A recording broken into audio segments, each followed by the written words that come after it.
Tapi masalahnya Perda 17 itu kan isinya ndak seperti ini, yang harus di jalanan orang ditahan tuh ndak begitu. Yang betul-betul parkir, Pi. Jadi kalau begini, jadi intinya yang tidak ada muatannya ndak bayar, Ji. Jadi kalau ada yang ada muatannya bayar. Iya. Oh, begitu. Karena itu yang tertera di karcis bahwa kayak ini apa? Truk, pick up, box, kontainer. Oke, Pak. Iya. Tidak akan perda sesuai dengan aturan yang ditetapkan oleh wali kota. Iya.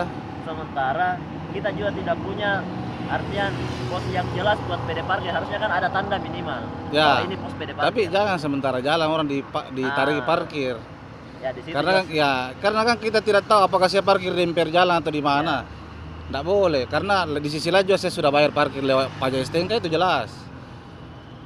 ya cuman jadi masalah begini, Pak. Kita kan ini hanya menjalankan perintah dari kantor dengan mengacu pada aturan yang ada, itu Perda nomor 17. Oh, Perda nomor 17 ini jadi. Tapi untuk lebih jelasnya, kalau misalnya kita sedikit penasaran dengan adanya pos komersial yang seperti ini karena ditahan di pinggir di tengah jalan terus diberhentikan disuruh bayar, mungkin bagusnya kita langsung koordinasi dengan humasnya PD parkir.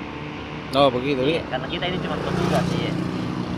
Kita Oke. juga punya target dari kantor untuk menyetor hasil dari retribusi yang kita. Karena yang secara logikanya meskipun itu sebenarnya orang bodoh atau apa tuh, parkir pi orang itu baru ditarik karcis parkir yang sesuai wewenangnya juga PD parkir selagi di emperan jalan yang miliknya pemerintah. Tapi kalau sementara jalan kan tidak boleh sebenarnya. Entah kita mau parkir atau tidak kan itu juga di sisi lain juga membahayakan.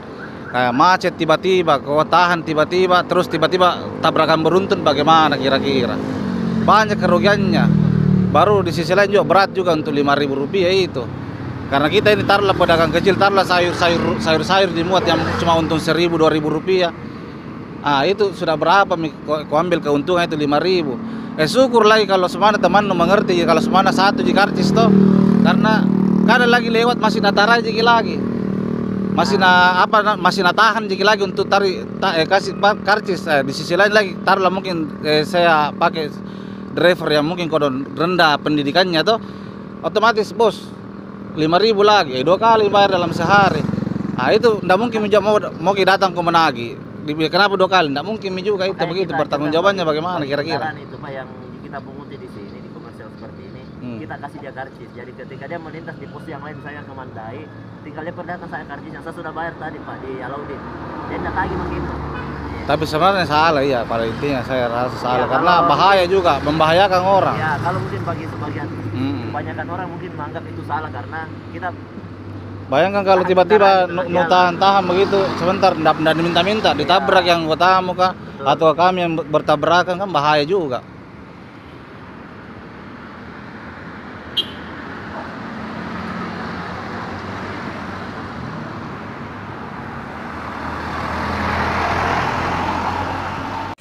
Alasan apa sebenarnya ini? Alasan apa ini nutup? Ini alasan mempermudah atau bagaimana? Ya mana kita percayakan ini? Ini kartis kan, ini kan saya posisi lagi jalan. Ya. Ini kan maksudnya kita kalau nggak muat gini, tidak dikenakan juga. Iya. Jadi kalau tidak muat tidak dikenakan. Tidak dikenakan kalau nggak muat. Jadi ini kan kalau muat baru dikenakan. Ini kan karcis parkir, toh? Iya. Karcis parkir. Nah ini saya sekarang posisinya sementara jalan, terus ditahan untuk membayar, toh? Iya. Dan saya tidak parkir. Ini kan ini kartis retribusi kalau muat dikenakan. Jadi ini karcis retribusi bukan karcis parkir bukan? Ini karcis parkir. Makanya itu kalau kita parkir di tepi jalan, selama di bawah naungan PD parkir kita tidak bisa lagi ditariki parkir.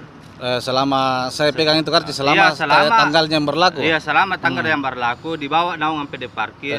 Kita tidak berhak lagi untuk ditagih. Kalau seumpamanya saya tidak parkir di emperan jalan, bagaimana? Saya taruhlah saya parkir di dalam rumahku, terus saya bawa di depan tokoku, yang memang betul hakku itu, dan saya tidak parkir di emperan jalan karena kan selama ini parkiran juga saya bayar kan setiap tahun juga lewat STNK, lewat pajak STNK. Nah, bagaimana kira-kira itu solusinya? Bagaimana kalau soal STNK itu Pak Budi? Kalau STNK kan itu urusannya dinas. Kalau yang ditariki parkir, berarti dinas perhubungan juga menariki parkir begitu? Begini Pak, sebenarnya di sini kita cuma mengacu pada Perda nomor 17 17 meskipun di dalam Perda 17 Apa isinya Perda 17? itu mengatur tentang perparkiran tepi jalan umum, Betul. komersial. Komersial dalam artian kayak begini ya, pos-pos PD parkir, apa yang bulanan. Iya, tapi dalam posisi jalan kau orang dikasih begini. Itu yang jadi persoalan. Itu juga sebenarnya menjadi persoalan Pak, karena di satu sisi kita mau menegakkan perda sesuai dengan aturan yang ditetapkan oleh wali kota. Iya. Sementara kita juga tidak punya artian pos yang jelas buat PD parkir. Harusnya kan ada tanda minimal. Ya. Ini pos PD parkir. Tapi jangan sementara jalan orang ditarik parkir. Ya, di situ Karena kan kita tidak tahu apakah saya parkir di emper jalan atau di mana. Tidak boleh, karena di sisi lain juga saya sudah bayar parkir lewat pajak STNK, itu jelas. Ya, cuman jadi masalah begini Pak, kita kan ini hanya menjalankan perintah dari kantor dengan mengacu pada aturan yang ada, itu Perda nomor 17. Perda nomor 17 ini jadi. Tapi untuk lebih jelasnya, kalau misalnya kita sedikit penasaran dengan adanya pos komersial yang seperti ini karena ditahan di tengah jalan terus diberhentikan disuruh bayar, mungkin bagusnya kita langsung koordinasi dengan humasnya PD parkir. Begitu ya. Karena kita ini cuma petugas sih.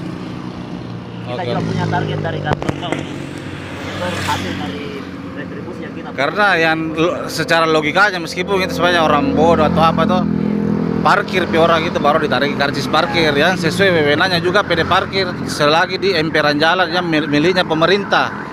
Tapi kalau sementara jalan kan tidak boleh sebenarnya. Entah kita mau parkir atau tidak kan, itu juga di sisi lain juga membahayakan. Kayak macet tiba-tiba, kau tahan tiba-tiba, terus tiba-tiba tabrakan beruntun, bagaimana kira-kira? Banyak kerugiannya. Baru di sisi lain juga berat juga untuk Rp5.000 itu. Karena kita ini taruhlah pedagang kecil, taruhlah sayur-sayur dimuat yang cuma untung Rp1.000, Rp2.000. Itu sudah berapa kau ambil keuntungan itu Rp5.000. Syukur lagi kalau semana teman mengerti, kalau semana satu di karcis toh. Karena kadang lagi lewat masih natarai jiki lagi. Masih tahan jiki lagi untuk kasih karcis. Di sisi lain lagi taruhlah mungkin saya pakai driver yang mungkin kodon rendah pendidikannya tuh, otomatis bos Rp5.000 lagi, 2 kali bayar dalam sehari. Itu ndak mungkin mau datang ke menagi. Kenapa 2 kali? Ndak mungkin juga itu. Begitu bertanggung jawabannya bagaimana kira-kira? Itu Pak yang kita punguti di sini di komersial seperti ini. Kita kasih dia karcis. Jadi ketika dia melintas di pos yang lain, saya ke Mandai, tinggal dia datang saya karcis yang saya sudah bayar tadi Pak di Alaudin. Dia ndak lagi begitu. Tapi sebenarnya salah ya, pada intinya saya rasa salah karena bahaya juga, membahayakan orang. Ya, kalau mungkin bagi sebagian kebanyakan orang mungkin menganggap itu salah karena kita bayangkan kalau tiba-tiba tahan begitu sebentar ndak diminta-minta ditabrak yang tamu kah atau kami yang bertabrakan, kan bahaya juga.